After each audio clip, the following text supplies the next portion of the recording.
Hey up, welcome to the Cannon Hall Farm podcast. With us, the Nicholson brothers, farmers Rob and Dave. We're two Yorkshire farmers who, along with our dad Roger, brother Rich and the rest of our family, have turned a farm with 2 sheds and a barn into an award-winning tourist attraction. You've seen us on the telly, live on Facebook, and now we're here with our very own podcast. Today is a spooky episode as we look back on our Halloween past, and we're also joined by our brother Rich.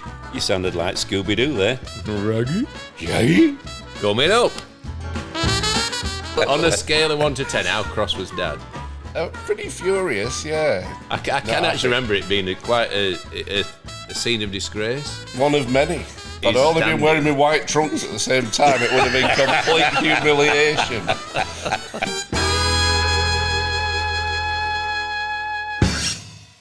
Dave, it's Halloween, but before we talk about that, what have you been up to this week? Well, more the fact is, Rob, what have we been up to?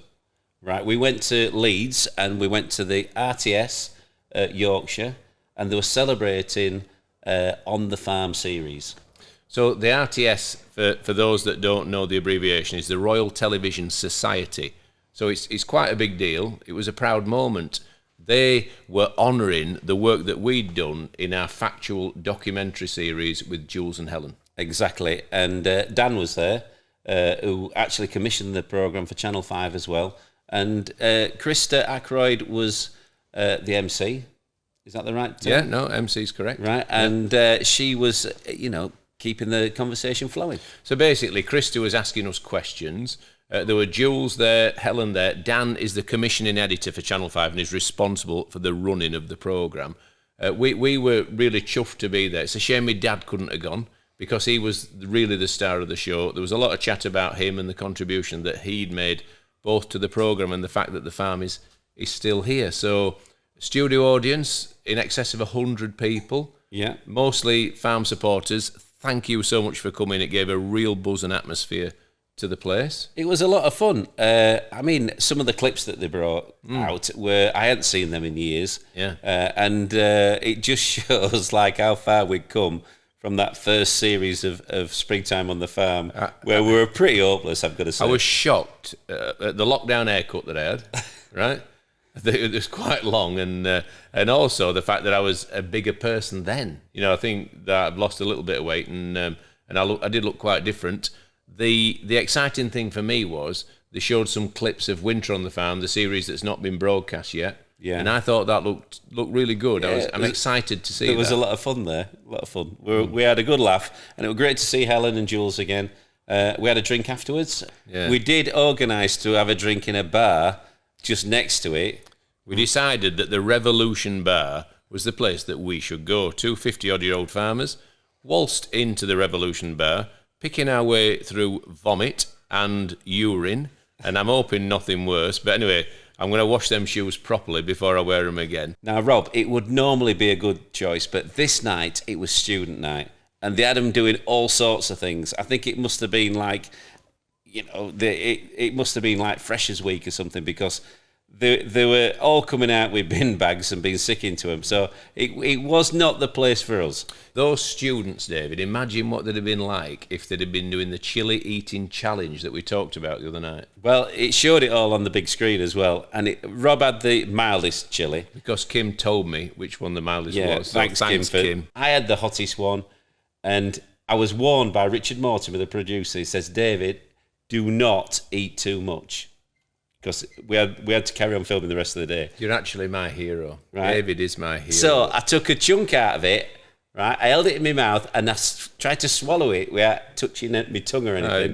Great tactics, Right? Yeah. But it didn't work. It was hot. Well, Jules has agreed to come on the podcast sofa, so that's exciting. We've already recorded an episode with Kim, the producer, and other people involved in the programme will be joining us to sit here and spill the beans about the TV stuff. Well, yeah, we're going to be filming quite a lot of Winter on the Farm soon, so they'll all be here, and hopefully every night we can get someone different on the couch and have a good old chat.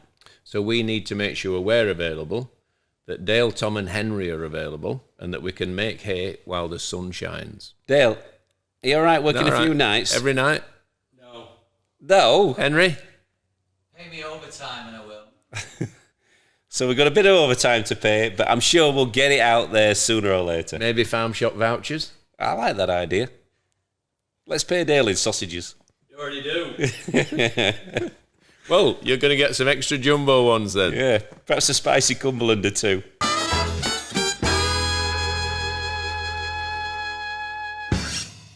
It's Halloween. Brother Richard's on again.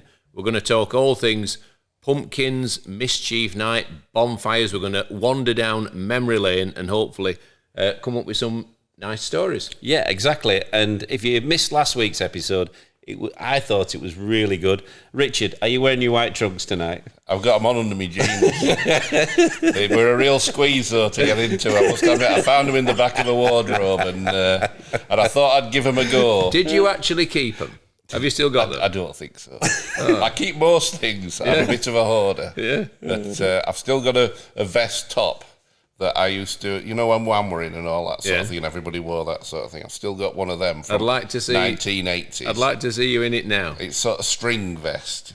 Really? Pale I think- lemon string. I think the holes in it might just be that little bit wider I think now. they might be.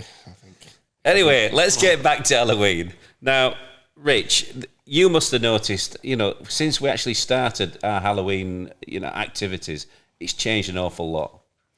Well, from back in the days when we were kids, you mean? Well, not going that far back. We first started, if you remember, Rob, it was, what is the bakery now, was our activity room. Yeah. And we used to have a pallet of pumpkins outside.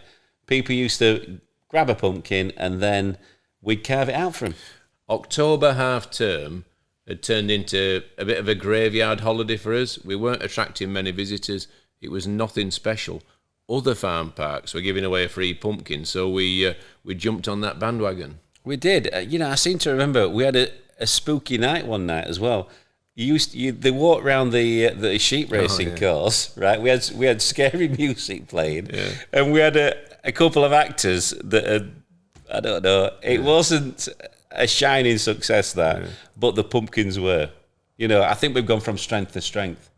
Yeah. I mean, last year there wasn't many pumpkin patches that were left open because of the weather, and this year we put all those wood chip paths in, so that has really helped. We've weatherproofed the pumpkin patch as well as you possibly could with the paths, with more robust photo opportunities. I think we've been voted as the UK's #1 pumpkin patch in one poll this year. Have we? We have, yeah. Wow. But it does look great, doesn't it? And there are great places where you can take a picture of your kids, get dressed up, win a spot prize, all of those sort of things, which are all things we've sort of introduced as we've gone along. Who would have ever thought, Richard, that Instagram moment would be what people are looking for? Well, it wasn't even invented when we were kids, was it? It was a turnip, wasn't it? Yeah. Or a Swede. The Polaroid moment. Yeah. So, how many pumpkins have we got in the patch this year then, Dave? We've got about 15,000 pumpkins. I mean, we've got all shapes and sizes, some tiny little white ones, some like polar bears, to some goblin ones. They're kind of green and gnarly. Can you imagine growing them, though, and thinking, wow, this is a thing. I've grown something here truly beautiful and special. Are they edible as well? Oh, yeah, they're all edible, but I think you've got eating varieties that are a little bit more tasty than the others. Now, did you know, Richard, right, if you were growing a pumpkin in your garden and you had got a little knife and you wrote like Happy Halloween on it, then as it grows, the letters will get bigger and it kind of scars it. Now you've mentioned it. Did you know that? I do know it, Yeah? but I would never have thought to have mentioned it. Oh, well, I'm just Could saying you that. do that with a loaf of bread?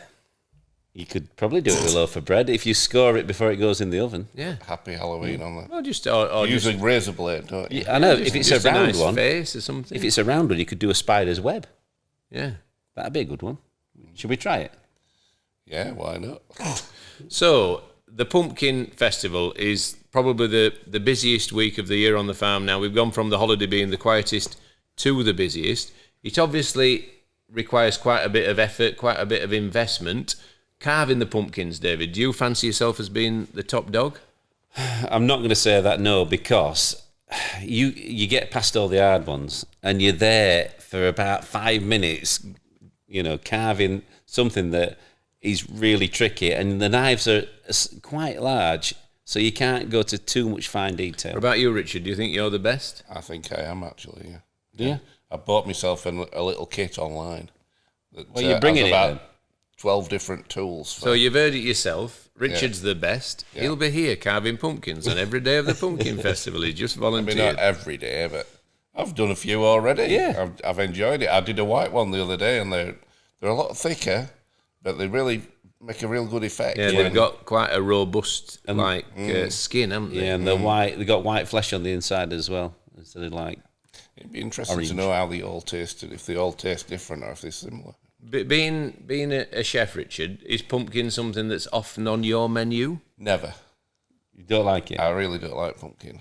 I'm not really. It's grainy, isn't it? Yeah. Soup? You'd have to. Not really. Sweet potato, I quite like that sort of thing. I don't mind some root vegetables, but The thing about pumpkins, though, I don't like the smell. they grow so readily, don't they? They're just a. You could feed an army on pumpkins, couldn't you? Now, what I was told, you know, those kind of plates, well, bowl-sized pumpkins, they're kind of like a wheel shape.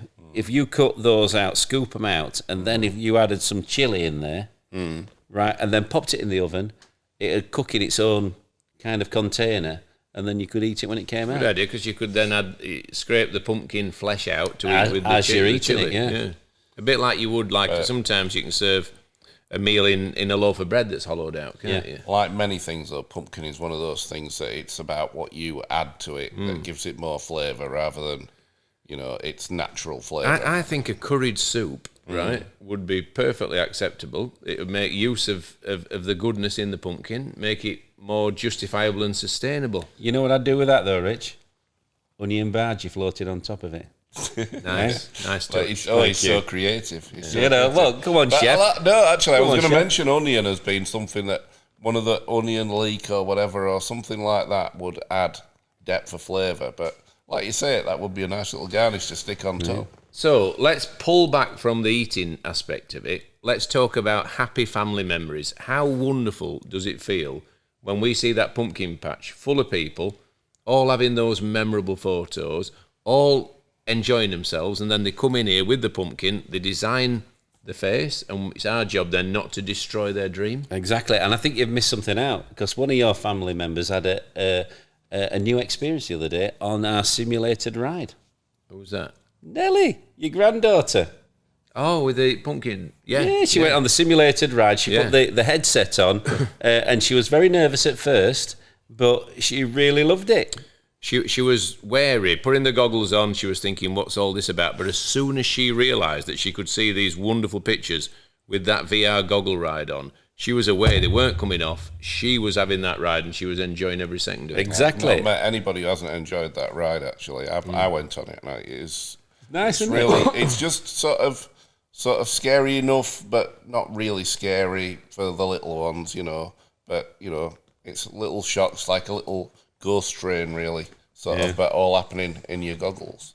If you've not been lucky enough to see the VR ride for Pumpkin Festival, it's got its own Christmas experience video, and that is magical. I like that word, magical.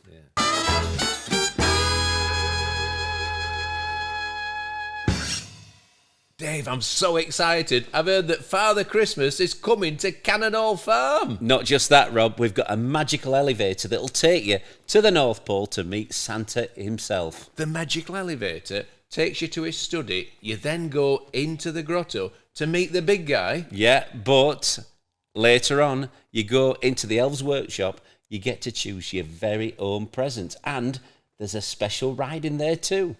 What's that ride? It's a VR ride, Rob. Excellent. So you put the goggles on Yeah. and you ride to Lapland and meet Father Christmas again. Exactly. But you don't meet him. You just fly all over the world, and it is absolutely amazing. So let me get this straight. We've got the magical elevator.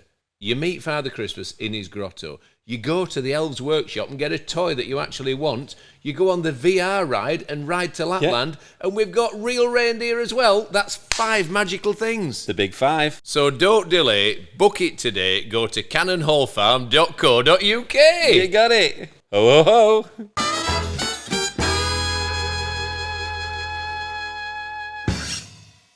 Right, thinking of something else that wasn't quite as magical. David once spoiled Halloween for me dad. Dad used to enjoy carving pumpkins here. No, with the he gang. came back and did it. With the gang, he used to love it. And David sent him away in disgrace because he'd spoilt someone's pumpkin. No. Dave, tell us how that happened. Well, basically, this bloke comes over with this design, right?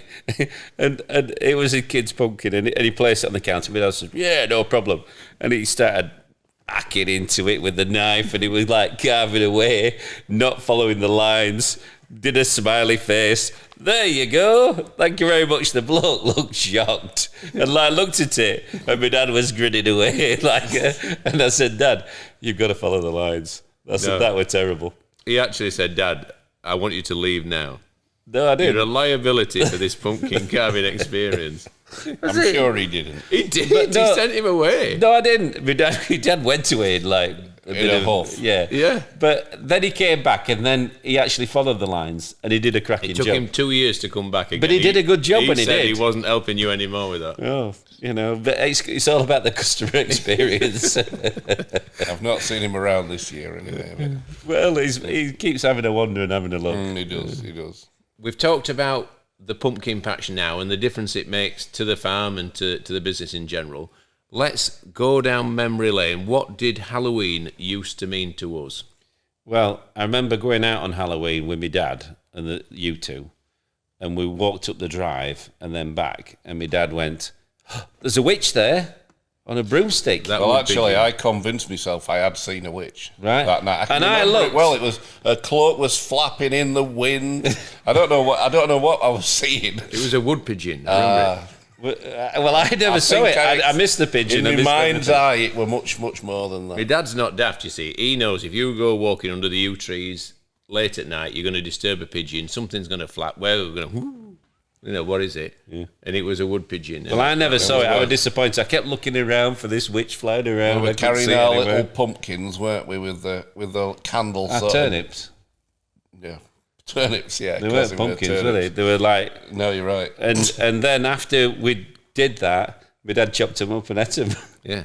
Does anyone else lament the loss of the turnip? I used to love that turnip. I think turnips are better than pumpkins. Well, and it was I a think, Swede, wasn't it? Actually, well, I think we should resurrect turnips as a lantern and offer that as an option. We could grow turnips in our fields. We could carve them here. It could be magical. Yeah, and we could also go to A&E with all Why? the cuts. Because they're terrible, aren't they? I think you'd have to get a drill. my dad insisted on eating them drill after 'em. we'd got our grubby little paws and we were sort of That'd hacking be right. away. You boil them, they'd be right. Well, that was always my dad's. A turnip lantern Policy. is nostalgic. It's absolutely fantastic. We need to resurrect that. America is great. We embrace all the things that it brings to us, but we need to do it for Great Britain. A turnip needs to come back onto our table at Halloween. Yeah. One. That's it. We What could you do got it there? next year as like a, oh, blimey. Not next year, now. This is something I've carved this morning. Oh, heck. That is nice. And what knife did you use to do that? Kitchen knife. And you did you hollow it out? Your knife sharpening skills must have got a you lot see, better. That takes you back, doesn't it? Smelling That that. smell of it. Yeah, that's Halloween for you. That. Have a look. That's biggest Just smell turnip in it. farm Smell shop. it. Right, biggest turnip in farm shop. And I've got a boiling pan full of turnip flesh ready to have for me tea. Smell it though, Rich. That is Halloween, isn't it? It screams Halloween. Oh, it does to me. That smell. That reminded me of everything. And look at that. The bits of pumpkin full. That is nice, isn't it? To me, that's better than a pumpkin. This is the future. We can grow turnips. We can have a field of turnips out there. been People a can slug go at and dig that them. at back. They can pull them up. We can cut the tops off and feed them to animals. This is the future. Good luck with that. Well, I don't see it taking over pumpkins anytime I'm going to sit soon. my little lad there. Indeed. Guess what I've called him? Thomas. Well, he is smiling. Dave the turnip. Cheers for that, you Swede. Right then, let's move on. Right, Halloween, scary films. What was your all-time favourite scary film? There's only one for me, and I don't watch many films, as you know, but The Shining. I'll never forget watching that film, and it bothered me. The whole film bothered me. I didn't know quite how it was going to pan out. I felt worried for the lady, right, at the end. And when I saw that he'd been writing all work and no play makes Jack a dull boy, his novel was just that one word written time after time, like you've been naughty at school. The horror I felt deep into me heart. I just thought he's going to kill her. Yeah. Right, let's not spoil it for anyone who hasn't seen the film. It's an old film. You know what film really scared me as a younger person? Oh, I know. The Return of the Big Cat. No, Salem's Lot. Yeah, I love that. Salem's Lot. God, that was scary. Halloween, the classic original Halloween with Michael Myers, is it? Is the one? I don't think I've watched it. Julie don't like watching awful things. I don't like watching them. They scare me. I don't watch it. I think, yeah, no. Anything over like a 12, really. Right. I'll leave it. Well, that was probably scary, that one. Jamie Lee Curtis, is it? I might watch that. Pretty much. She's been making Halloween films right through her career. She's made the final one last year and it was released.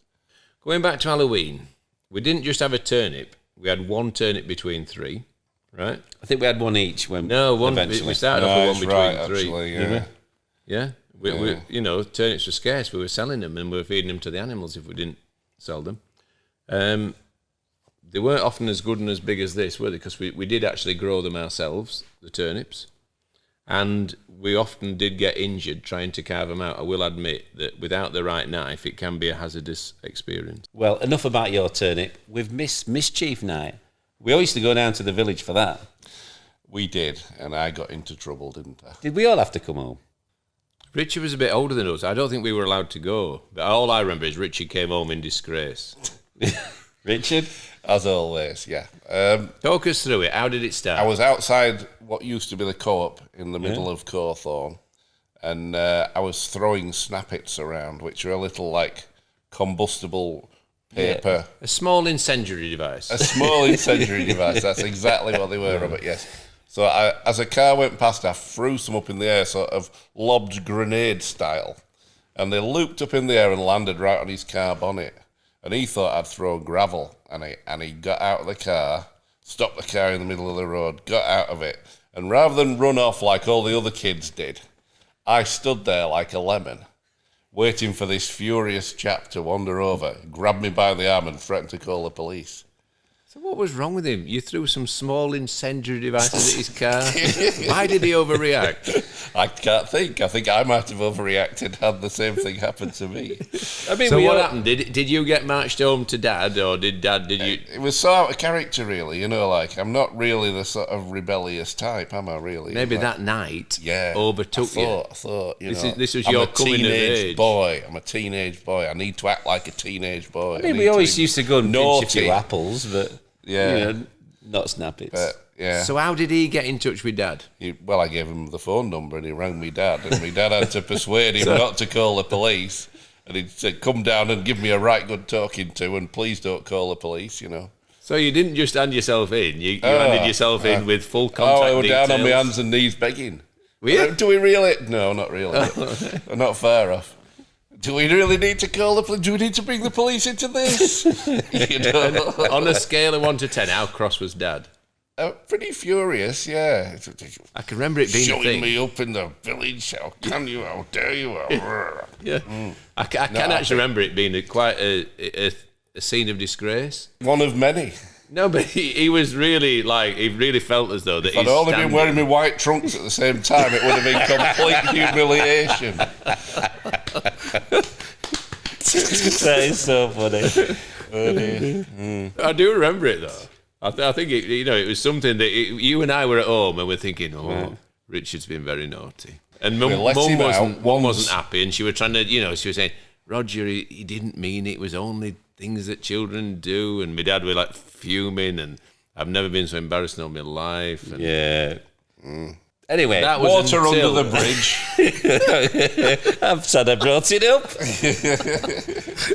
So anyway, I don't think me and Rob did anything like that. So let's leave it about there. when we weren't allowed. You set off the firework that went straight up the yard, and I felt guilty about that. Yeah. I was sort of saying, I really don't think you should, Rob. I really don't think you should. And he's there with this match behind this rocket that's pointing right up the yard. But want it in a, I 100%. Want it in like a tube though? Did we launch it? 100%. No, that. he you know, No, did what we- is now did we Rob's shoot house. it? No, there was We rested basically it on a ledge. Yeah, there was a door ledge. The door had no glass in the top of We it, rested it on the top, and just pointed it towards the top of the yard. and I lit the blue touch paper. It was and a took rocket. step- yeah, took a step big back. rocket. That was And so it went, dangerous. and my gran were washing dishes in watching through the window. I'm owning that and mistake. she That sees was this definitely me. massive rocket fly up the yard, sparking flames and fire. And nobody had gone past the barn, wouldn't it? It was Two like barns, one either side. It was like a Scud missile, wasn't it? I've never seen it like it.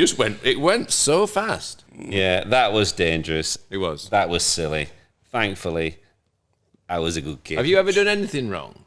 I have probably done quite a few things wrong. Tell us your naughtiest thing, especially around Halloween or Bonfire Night. Is there anything? Anything I can discuss on this? No, I'm not going to do it. I'm not going to do it because people will be tutting. I'm not like you oh, two. it's all right. I'm allowed to share my Yeah, come on. deepest, darkest moment. Richard's shared his ignominy there, and I've talked about the rocket I set off. What have you done, David? Or are you just a goody two-shoes? I mean, we did the stink bone mixtures and we threw them around, rotten eggs. I think that was more I think me than egging. you. Egging was probably something we'd have probably done. Yeah, chuck a few eggs and run. You know, we used to just knock on doors and then leg it. I suppose, adding on to Mischief Night, we used to do trick-or-treating, didn't we, with our children? Yeah. In our little community. We didn't let them get up to anything, did we? No. Yeah. And there was only us as children in this little community at one time, wasn't there? Yeah. So Mr. Hill's the head gardener. We didn't get along with him very well, did we? You know, I like think we were his biggest nightmare in life, weren't we? so we'd knock on his door on Mischief Night and run away like he wouldn't know who it was. I mean, was who obviously could that us. be? I can't think. Is it? Perhaps some children from the village have come up all this way. He didn't let you down, though, did he? He chased you. Even though he knew it was us, he still played. You know, like, but he might have found it entertaining. No, he didn't. Are you sure? 100%. Really? He was a man with little humour. We genuinely made his life less happy than it might have been otherwise. I know, but we hardly saw him. If we saw him once or twice a week, that was it. Yeah. When he chased us, and then the park warden came along and he chased us. Yeah. And all we were doing was climbing trees and making dens in the bushes. You know, I made a great den once. And hollowing turnips. Yeah, we Fishing. did do a lot, and a lot of fishing. You know, in fact, what a playground we had. Absolutely. Bonfire Night. Yeah. For me, the most special night of the year. And speaking personally, I used to love going looking for the spent rockets that we'd let off the night before. The following morning, I'd get up early, first light. I wanted to find every rocket. I used to make a mental note of the direction they'd gone off in. Yeah. And to find them the next day and smell that gunpowder, right, was a thrill. Does that make me strange? No, not at all. Because I remember in the different fields, and a lot of the times there was the stick just sticking up out of the floor. It actually embedded in when the floor. they landed properly Yeah. in the soil, Yeah. that was a highlight for me. Yeah, you don't want them flat on floor. You wanted them Yeah. sticking in. Does anyone else out there get any joy from finding spent rockets, smelling the gunpowder, looking where they'd landed? Is it just me, or did anyone else enjoy that? Well, I enjoyed it as well. So it was two of us. Maybe just David and I. Rich, were you too busy looking for fossils? Yeah, turning stones over looking for insects. I used to love finding those fireworks. Yeah. And the next day it was magical. You know what I liked as well? Before Bonfire Night, we my mum and dad would have friends down, and we used to have a pie, several pies. A big pie. Oh yeah. Meat and potato, chicken or turkey and ham. I can't remember. It would be turkey because we had turkey and it was Yeah. cheap. So turkey Turkey and and ham. I always like turkey and ham best. In a white creamy sauce. Yeah, lovely. beautiful. And then everyone would bring extra fireworks. Yeah. We'd lay them out in the room. Yeah. And we'd think, oh, that's a beauty. Roman look candle. Look at that one. That's going to be lovely. Look at these rockets. You know, and there'd be one big rocket Bonfire night then was find all the waste wood we possibly could, make a fire, a few fireworks. It's a little bit different now. It certainly is. We have a massive fire. Our firework display has music and also little pops and kind of sparkles, low noise. Very sort of young child friendly sort of event. Animal friendly. Absolutely, that too. So, and it's already sold out, Rob. It's fizzes, crackles and pops rather than big bangs. The animals are not bothered in the slightest by it, and it's a really young, children-based evening. Yeah, it's like Rice Krispies, isn't it? Just a nice, quiet noise. Snap, crackle and pop. Yeah. and it does sell out a month before every year. It's one of those things that, we don't have a problem selling. Great bonfire night disco and some fairground rides as well, which Yeah. always go down well. Yeah, and we actually open the farm about 12 o'clock instead of at 10 because people don't want to be here too long. So they've got, and it closes at 6:30. I think it's a bit like the turnip. People have fond memories of the way things used to be. There aren't that many bonfires done anymore, and I still think there's a warmness and a nostalgic feel to going to one and enjoying one. Rob, was your favourite book that child trying to pull the turnip The out? Giant Turnip. Yeah. It was a book I did turnip, admire. wasn't it? Was it Yeah. an enormous turnip? Yeah. Yeah, it was. And started that off with little a mouse farmer. made the difference at the end. I can't remember the ending. You did. I just remember the book. It's a cracking turnip. Right, well, there you go. Well, I think it's been a lovely trip down memory lane, and I can't wait to what we discuss on our next podcast. Yeah, so Mischief Night, Halloween, Bonfire Night, really special evenings for us, and hopefully people have enjoyed listening to our little memories of those special nights.